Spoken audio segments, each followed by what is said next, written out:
I got home early and found my mother battling for her life in the ICU, while my brother and his wife stood there calmly, acting as if nothing had occurred. You know that gut-wrenching feeling when your whole world just stops?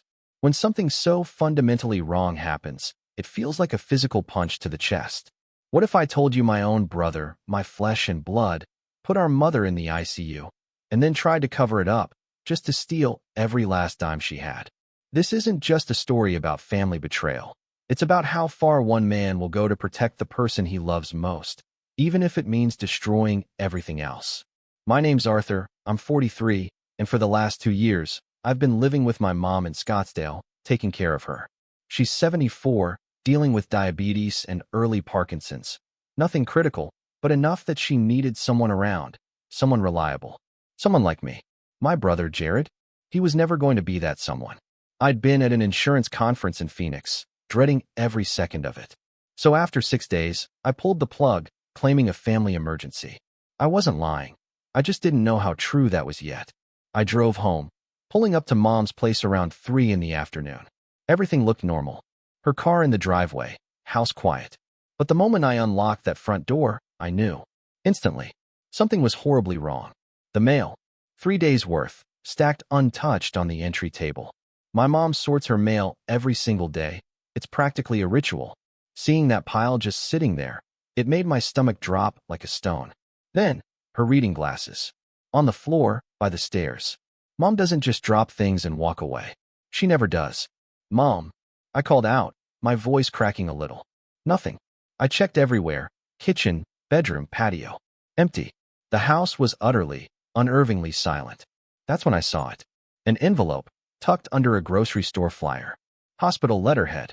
Scottsdale Medical Center. Dated Monday morning, 3 days ago. My hands were shaking as I ripped it open. It was a notification. Grace Kellerman had been admitted to the ICU Sunday night. Sunday night. My mother had been in intensive care since Sunday, and nobody had called me. Not a single person. My blood ran cold. I grabbed my keys, the anger already starting to burn, and sped to the hospital. The drive was a blur. 15 minutes of pure, agonizing dread. For days ago, before I left, I'd asked Jared to check on Mom. He'd promised, sure, no problem. I'll swing by every day. And now? Now she'd been unconscious in a hospital bed for 3 days, and I was just finding out from a piece of paper? The rage started to simmer. The nurse at the desk pointed me down the hall. I walked into that room and stopped dead. Mom was there, of course, hooked up to what felt like a million machines. Breathing tube, heart monitor, 2 4 lines. Her face looked so much thinner, so fragile. But what really made my blood pressure spike? Jared and Celeste, my brother and sister-in-law, sitting by her bedside. Calm, unstressed, like they were waiting for a flight, not watching their mother, my mother, fight for her life. Jared looked up, a fake surprised expression on his face. Art, what are you doing here? Thought you were in Phoenix until Sunday. I just stared at him. 5 long, hard seconds. Watched him shift in his seat, uncomfortable. I got a letter. I finally said, my voice dangerously low. Saying Mom's been in the ICU for 3 days. Want to explain why nobody bothered to call me. Celeste jumped in, her voice too sweet. Oh, we didn't want to worry you during your conference, Arthur. Everything's handled. Doctors have it covered. We figured we'd update you when you got back. Right. Because that makes perfect sense. My fury was a cold, hard knot in my gut. I walked over to Mom's bed, took her hand. And that's when I saw it. The bruising. On her wrist. Dark purple, almost black. This wasn't from a fall. This was from someone grabbing her. I turned to Jared, my eyes narrowed. What happened? He rattled off the story, practiced, smooth. She fell down the stairs, lost her balance. We found her and called 911 right away. Celeste nodded along, playing her part. It was awful, Arthur. We got here as fast as we could. I looked at that bruise again. Then at their faces, so blank, so rehearsed. When did this happen? Sunday evening, around 7. And you've been here since then? Jared shook his head. Oh, we came Sunday night for a few hours. Been checking in every day. You know how it is. Can't sit here all day and night. We have jobs, responsibilities. Jobs. Responsibilities. My hand went to my pocket, pulled out my phone. I'd seen the visitor log at the nurse's station. Checked it right there. Jared and Celeste had visited once. Sunday night. From 7:15 to 8:30. 75 minutes total. That was it. 75 minutes. Mom had been alone in the ICU for almost 3 full days, while they lived their normal, everyday lives.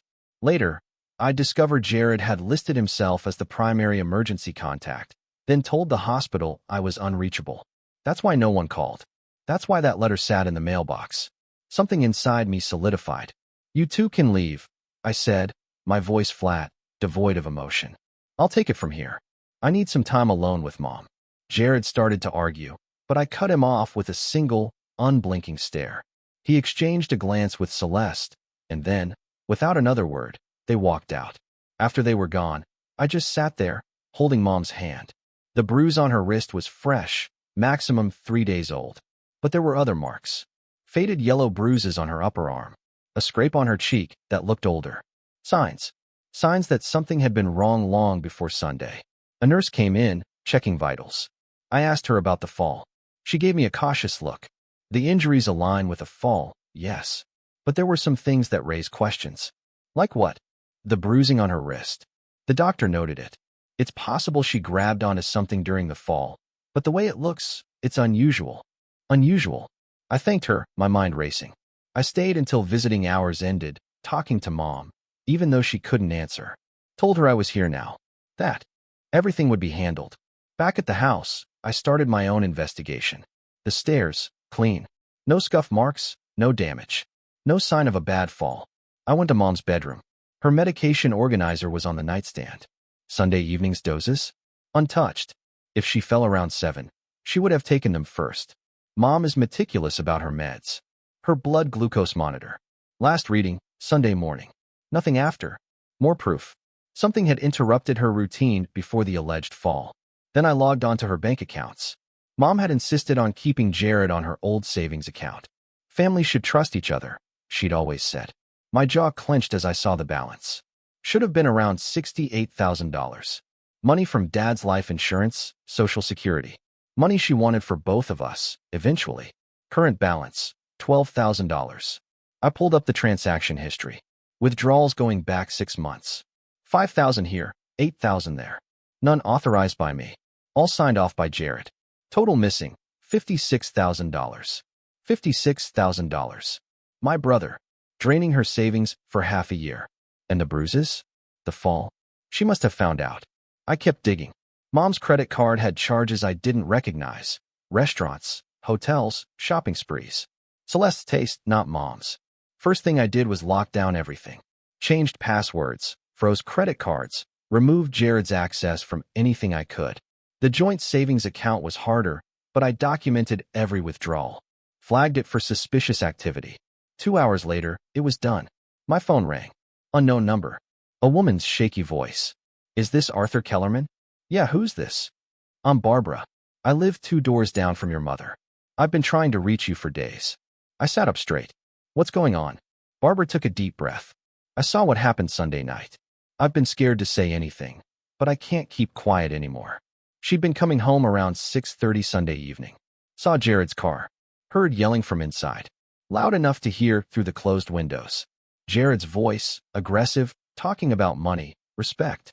Then Mom's voice, scared, pleading, telling him to stop. Barbara almost went over, but hesitated. Didn't want to get involved. Then, around 7, sirens. An ambulance. Paramedics bringing Mom out on a stretcher, unconscious. Jared and Celeste following, looking too calm, like they'd practiced this. Barbara called the hospital, but they wouldn't give her information. She felt guilty. Thank you, Barbara, I said, my voice thick. Would you be willing to give a statement? Yes, she said, without hesitation. After I hung up, I sat in the dark, processing. Then I called my buddy Miles. Known him since high school. Defense attorney turned plaintiff's work. He answered groggy. This better be good, Kellerman. I need your help. Family situation. Might involve criminal charges. That woke him up. I'm listening. I laid it all out. The suspicious fall, the bruises, the missing money, Barbara's statement, Jared's calm act. Miles listened, silent. When I finished, he was quiet for a few seconds. You think Jared pushed her? I think something happened that wasn't an accident. That's felony theft and assault. But you need proof beyond transaction records and neighbor testimony. What kind of proof? Video, audio, something that shows what he did. Be careful, Arthur. You're not a cop. You can't trap him. Anything you record needs to be legal. Understood. We talked strategy for another 20 minutes. He explained what would hold up in court, what wouldn't, how to document everything, how to build a case the prosecutors couldn't ignore. After I hung up, I started planning. Jared and Celeste. They were going to pay. I wanted them in handcuffs. The next morning, back at the hospital, Dr. Rashid pulled me into a consultation room. Your mother suffered major head trauma. Subdural hematoma. We've relieved the pressure, but she's not out of danger. The next 72 hours are make or break. What about the bruises on her wrist? He pulled up her chart, showed me photos. The wrist bruising suggests restraint. Someone grabbed her with a lot of force shortly before the fall. You think someone pushed her? I'm a doctor, not a detective. But I've seen enough cases to know when injuries don't match the story. I flagged it. Adult Protective Services was notified. And they called your brother. He explained that your mother has Parkinson's and sometimes gets confused. Said she probably grabbed onto him during the fall, and he was trying to help her. They closed the inquiry. Of course, they did. Jared was smooth. He could talk his way out of anything with that earnest look. I'd watched him do it our whole lives. I went back to Mom's room, sat with her, told her I was going to fix this. Around 10, my phone rang. Jared. I let it go to voicemail. He left a message, wanting to discuss Mom's care plan. Next steps. I texted back, busy today. I'll handle everything. His response came fast. We should coordinate. I'm still on her accounts. Need to make sure bills get paid. There it was. He was worried. Worried I'd found out. I replied, already taken care of. I've got it covered. I spent the rest of the morning at the house, going through Mom's papers. Found her important documents folder. Insurance policies, deed will. The will was dated 5 years ago, a simple 50-50 split between Jared and me. But tucked behind it, a newer document. Dated 6 months ago. A letter. In Mom's handwriting. I'm changing my will to remove Jared from inheritance. He's been stealing from me. I have proof. I'm scared to confront him. Arthur will get everything. Jared gets nothing. It wasn't notarized, not legally binding. But it was dated right when the withdrawals started getting bigger. I took photos of everything. Uploaded them to a secure cloud. Made copies. Around noon, a text from an unknown number. This is Celeste. We need to talk. Meet me at Starbucks on Scottsdale Road in 30 minutes. Come alone. Interesting. I texted back, I'll be there. I showed up 25 minutes later. Celeste was sitting at a corner table. Perfect makeup, hair done, like she was headed to brunch. I sat across from her. Didn't order anything. Didn't plan to stay long. She gave me a fake smile. Thanks for meeting me. I know things are tense right now. I wanted to clear the air before this gets messy. I leaned back. Cut to it, Celeste. What do you want? Her smile dropped. The mask came off. Jared's worried you're getting the wrong idea about what happened. He loves your mom. We both do. This whole thing has been really hard on him. What thing? I asked, my voice dripping with ice. You mean the one where he stole $56,000 from her and she ended up in the ICU? Her face went cold. You can't prove any of that. Jared had access to that account legally. He was helping Grace manage her finances. She's not thinking clearly anymore with the Parkinson's. You know that. Oh, she's clear enough to know when someone's stealing from her. Clear enough to write a letter about. Changing her will. That landed. Her eyes narrowed. What letter? The one where she says Jared's been stealing from her. The one where she cuts him out of her inheritance completely. That letter. Celeste leaned forward, dropping her voice. Listen to me carefully, Arthur. You're going to back off. You're going to accept that Grace fell down the stairs. You're going to let Jared continue managing her accounts. And you're going to forget about any letters or accusations. Or what? Her eyes, cold and hard, met mine. Or we'll have her declared incompetent. Get a court-appointed guardian. Someone who isn't you. Someone who will see things our way. You'll lose all access to her, all decision-making power, and when she dies, you'll get nothing. I stood up, looked down at her, sitting there with her designer bag and her empty threats. You're more naive than I thought. If you think that's going to work, Celeste, see you in court. I walked out, drove straight to Miles's office. Told him everything. Every word. Every threat. He grinned. She threatened you. Made it obvious they're working together. That's consciousness of guilt. Document everything she said while it's fresh. Every detail. I spent the next hour writing it all down. The threats, the cold calculation. This is good, Miles said, but we need more. We need them to admit what they did. In a way that's rock solid. No wiggle room. What do you suggest? He thought for a moment. Call Jared. Tell him you want to discuss a family settlement. Sound like you're giving in. Tired of fighting. See what he says. Arizona's a one-party consent state. Record the whole thing. If he admits to anything, we've got him. That afternoon, I called him. Recording app running. Jared answered, sounding pleased. Arthur, good to hear from you. Celeste said you two talked. Yeah. She made some points I've been thinking about. I don't want this to turn into a legal mess. Mom wouldn't want us fighting. So, I'm willing to work something out. Silence. He was thinking. What kind of arrangement? You keep access to the accounts. We split the medical decisions. When she passes, we split everything 50-50, like the will says. No fighting, no lawyers. More silence. Then, what about the money I've been managing for her? Celeste mentioned you had questions. I'm willing to overlook it. Call it a misunderstanding, as long as we're on the same page going forward. Jared's voice changed, growing more confident. That's smart, Arthur. Really mature of you. I was worried you'd try to make this difficult. The truth is, Mom's been confused for months. I've been helping her with expenses she couldn't track anymore. The money went to good use. Her care, her bills, you know how it is, right? So, the $56,000, that all went to her care? A slight pause. Well, some of it went to helping me and Celeste through a rough patch. But Mom wanted to help. She said so before she got too confused to remember. I glanced at Miles. He was smiling, giving me a subtle, keep-going signal. And Sunday night, I continued, my voice calm, almost sympathetic. When she fell, Jared's pause was longer this time. That was unfortunate. We'd been talking about her finances. She got upset, started saying things that didn't make sense.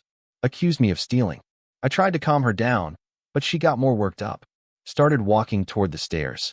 I tried to stop her, but she pulled away and lost her balance. So you grabbed her wrist, trying to stop her? Exactly. I was trying to help, but she was too worked up. Jerked away from me, and went down the stairs before I could catch her. Miles was nodding furiously, making notes. We had it. A full confession, wrapped in excuses. All right, Jared. Let's plan to meet this week and work out the details. Sounds good. And Arthur, I'm glad we're handling this like adults. Mom would be proud. I hung up. Looked at Miles. That enough? That's a confession to felony theft and assault causing serious bodily injury. Plus conspiracy if we can tie Celeste's threats to his actions. I'll get this to the DA's office today. I went back to the hospital. Sat with Mom. Whispered that justice was coming. For the first time in days, I felt like I could breathe. The DA's office moved fast, but not TV show fast. Miles called me Friday morning. A detective had reviewed everything. The recording, the financial records, Barbara's statement, Dr. Rashid's documentation. They wanted to interview me. That afternoon, I met Detective Anna. She was sharp, detailed, took notes, recorded my statement. She'd already spoken to Barbara and Dr. Rashid. Already pulled hospital records. She said the case would go to the DA for review by Monday. Monday afternoon, Miles called. The DA had signed off. They were filing charges, elder abuse, felony theft, assault with serious bodily injury, conspiracy. Arrest warrants would be executed Tuesday morning. Tuesday morning, I was sitting in Mom's room. My phone started blowing up. 5 missed calls from Jared. 3 from Celeste. I ignored all of them. Around 11, Miles texted, done. Both in custody. Bond hearing Thursday. I stayed at the hospital. Mom's condition had stabilized. Sunday evening, Barbara showed up with flowers. We talked. She'd given her full statement to the police. Said she felt guilty for not acting sooner. I told her she did the right thing. Her testimony mattered. Thursday morning, the bond hearing. Miles called after. Jared and Celeste pleaded not guilty. Bond set at $75,000 each. Both posted it by end of day. Miles warned me they'd probably try to contact Mom. I talked to the head nurse, explained everything, showed her the restraining order Miles had filed. She made notes. The following week, Mom's eyes opened. I was sitting there, heard her breathing change. Looked up. She was staring at the ceiling, confused, scared. I took her hand. Mom, it's Arthur. You're in the hospital. You're safe. She turned her head slowly. Arthur? What happened? You were hurt, Mom, but you're going to be okay. Jared, he was angry. He grabbed me. I know. You don't have to worry about Jared anymore. Tears welled in her eyes. I'm sorry. I should have told you sooner. It's not your fault. She squeezed my hand, then drifted back to sleep. A few days later, Celeste showed up at the hospital. She somehow got past the front desk before security caught her. She saw me.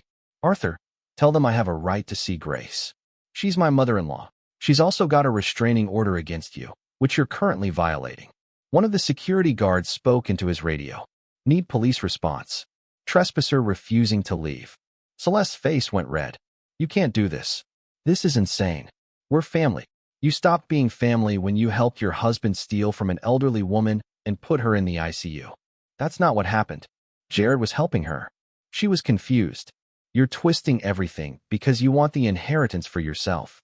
I stepped closer, my voice low, but sharp. I recorded Jared, confessing to stealing $56,000 and admitting he grabbed Mom right before she fell. That's him explaining exactly what he did. Her mouth opened, then closed. The cops arrived 2 minutes later. Checked her ID. Confirmed the restraining order. Told her she was in violation. Gave her a choice. Leave voluntarily or get arrested for contempt. She left, but the look she gave me on the way out, it said this wasn't over. I went back to Mom's room. She was awake. That was Celeste? Yeah. She won't be back. Mom was quiet for a moment. I trusted them. I thought they were good people. I know. I squeezed her hand. I'm glad you're not like your brother. Get some rest, Mom. We'll talk more when you're stronger. She closed her eyes. I sat back down, pulling out my phone, documenting the restraining order violation. Everything Celeste had said. Because if they wanted to fight this in court, I'd make sure every mistake they made was documented, ready for a jury. Over the next 2 weeks, Mom's recovery moved forward. Physical therapy, speech therapy. Parkinson's made everything harder, but she was motivated. The legal process ground forward. Jared and Celeste hired Walter Brennan, an expensive defense attorney. Miles said Brennan was already filing motions, trying to suppress evidence. The preliminary hearing was 6 weeks out. Meanwhile, I'd gotten a forensic accountant, Maria Torres, to go through Mom's finances. She found another $32,000 in suspicious transactions, credit cards, online transfers, forged checks. Total theft, $88,000. Maria put together a detailed report, a timeline of every fraudulent transaction. All while Mom was cutting back on her own expenses. Miles filed an amended complaint, adding more counts. He said if this went to trial, Jared was looking at 8 to 12 years. Celeste at 5 to 8. Mom gave her formal statement to the DA 3 weeks after waking up. I sat with her, watched her recount everything. How she discovered the missing money. How she confronted Jared on Sunday. How he grabbed her and backed her toward the stairs. How she tried to pull away, and he'd shoved her. The prosecutor, Angela, recorded every word. After Mom finished, Angela looked at me. This is one of the strongest cases I've handled. Defense doesn't have much room to work with. She was right. For weeks later, Miles called. Brennan reached out. They want to negotiate. What are they offering? Jared pleads to felony theft and assault. Serves 4 years. Celeste pleads to conspiracy and theft. Serves 2 years. Full restitution. That's it. Miles sighed. Angela wants to push for more. 6 years for Jared. 3 for Celeste. And she wants them to allocate. Admit exactly what they did in open court. I talked to Mom about it. She was quiet for a long time. Then she said, I want them to admit what they did. I want it on record. So that's what we pushed for. Miles and Angela held firm. Brennan stalled for a week. Then he caved. The plea hearing was scheduled for the following month. During that time, I moved Mom into a rehabilitation facility. Nice place, good staff. The house felt wrong to her now. I kept living at the house, though. Started going through Jared's old room. Found his laptop in the closet. Battery dead, but it powered on when I plugged it in. No password. Amateur move. His email was still logged in. I found messages to Celeste from 2 years ago. Subject line, the G situation. He'd written out a plan.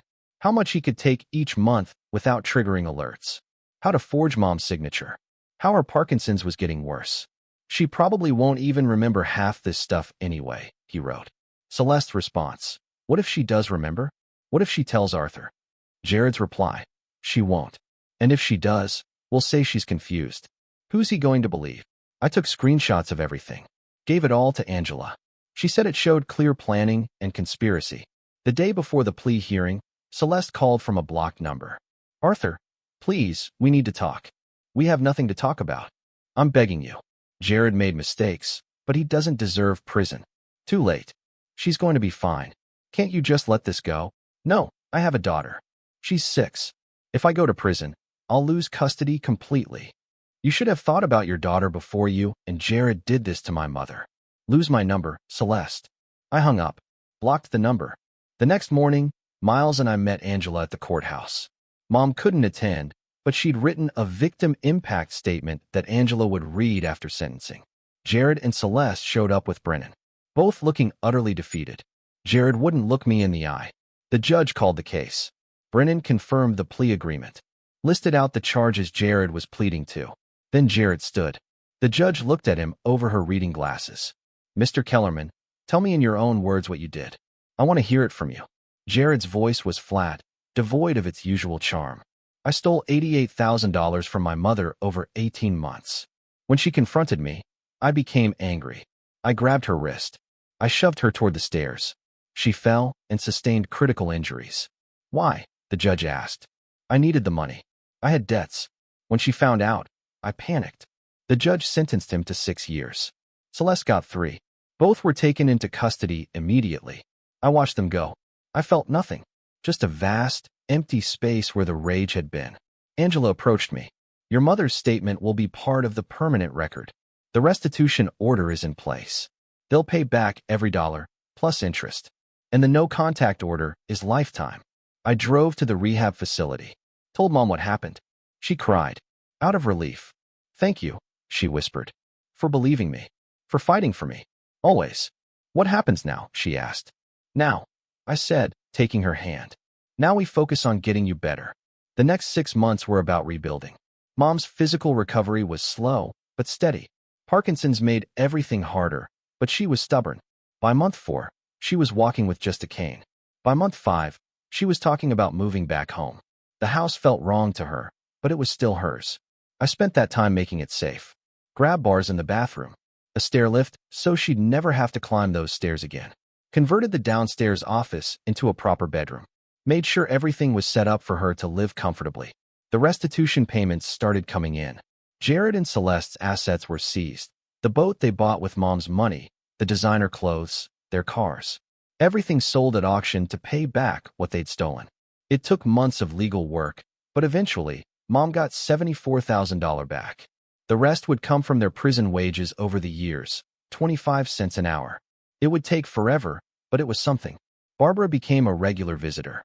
She and Mom formed a real friendship. Weekly coffee dates, book club. Someone Mom could trust, who lived close enough to check in without it feeling like babysitting. I hired a caretaker, Maria, a former nurse in her 50s. Warm, competent. Mom liked her immediately. Miles helped me set up a trust to protect Mom's remaining assets. No more family members with joint access. Life slowly returned to something normal, stable, predictable in a good way. Jared sent a letter from prison 6 months in, apologetic, claiming he'd found religion, asking for forgiveness. I read it once and threw it away. Mom didn't want to see it. Celeste sent nothing, just served her time quietly. I even started dating Evelyn, an insurance adjuster I met at a conference. She knew the whole story from the beginning. Didn't run away screaming when I explained my brother was in prison for elder abuse. Actually said it showed I had integrity. We took things slow, but it was nice having someone who understood the weight I'd been carrying. Mom met her 3 months in, gave her approval. "Evelyn seems like good people," she said. Coming from Mom, that was high praise. Around month 8, Angela called. Jared's appeal had been denied. The sentence was final. He'd serve every day of his 6 years. I thanked her, hung up, felt something close to closure. That weekend, I took Mom back to the house for the first time. She'd been nervous, afraid of the memories. But we walked in together. I'd redecorated. New paint, new furniture. Changed enough that it felt different, but kept enough that it was still home. Mom stood in the living room, looking around. Then she nodded. "This is good. Thank you." We spent the afternoon sorting through old photo albums. Found pictures of Jared and me as kids, before everything went wrong. Before greed turned him into someone I didn't recognize. Mom stared at one photo for a long time. Both of us, 10 and 8, smiling, arms around each other. I wonder when it changed, she said softly. When he stopped being that boy. I don't know, Mom, I replied. Maybe he was always that person, and we just didn't see it. She closed the album. I'm proud of you. Your father would be proud, too. I just did what needed to be done. I squeezed her hand. I will never let anyone hurt you, not even my own brother. That night, after Mom went to bed, I sat on the back patio, looking at the stars. Thought about everything. It had been worth it. Every sleepless night. Every difficult conversation. Every moment of doubt. Because Mom was safe now. A year and a half after the plea hearing, I got a call from the prison. Jared had been transferred to a minimum security facility for good behavior. Model prisoner. The kind of thing that happens when criminals are smart enough to play the system, right? I didn't care. Let him have his reduced security status. He was still locked up for another 4.5 years. Celeste got out after 26 months. Early release for good behavior.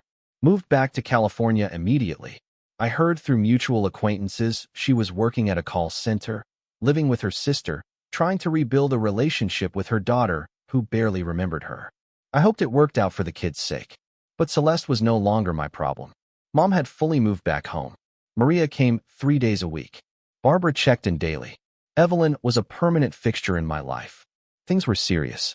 She'd practically moved in. Mom approved. Life had settled into a rhythm.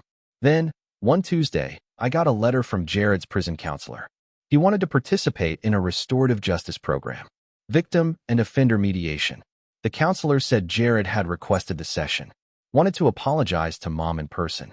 I talked to Mom about it. She was quiet for a long time. I don't know if I want to see him. After everything. Let me think about it, she said. She thought about it for another week. Then one morning, over coffee, she said she'd do it. Said she wanted to look Jared in the eye and hear what he had to say. The session was scheduled for 3 weeks out, held at the prison facility. Miles and I would be there for support. The day arrived. We drove to the prison outside Florence. They led us to a small conference room. Jared was brought in 5 minutes later. He'd lost weight. Looked 10 years older. He sat across from Mom and me. Didn't make eye contact at first, his hands folded on the table. He started talking, his voice smaller than I'd ever heard it. Mom, I don't expect you to forgive me. What I did was unforgivable. His voice cracked. I'm a monster. I became the kind of person who could watch his own mother fall and think about how it might benefit me. I'm sorry. I'm sorry for all of it. He finally looked at Mom. You didn't deserve any of this. You were a good mother, and I repaid you by stealing and hurting you. The room was quiet. Mom took a deep breath. Jared, I appreciate you saying those things. I hope you mean them. But I need you to understand something. What you did didn't just hurt me physically. You broke my trust. You made me question everything I thought I knew about you. That damage, it doesn't heal with an apology. I know. Tears were streaming down his face now. I don't forgive you. I might never forgive you. But I'm glad you're taking responsibility. I'm glad you're admitting what you did. That's more than you gave me when you were trying to cover it up. Jared nodded, his shoulders shaking. I understand. I am so sorry. Mom looked at him for a long moment. I hope you use your time here to become someone better. I will. I promise. The facilitator wrapped up the session. Jared was let out. We sat there for a few minutes, processing. I asked Mom how she felt. She said she didn't know yet. Said she needed time to think about it. We drove home in silence. Mom never forgave him. I don't blame her. And honestly, I never will either. He made his choices. Life, for us, moved on anyways. Have you ever had to cut someone out of your life, even family, because they proved they couldn't be trusted? Or maybe you've been in a situation where you had to fight for justice for someone you love. Tell me what you think. I really want to know.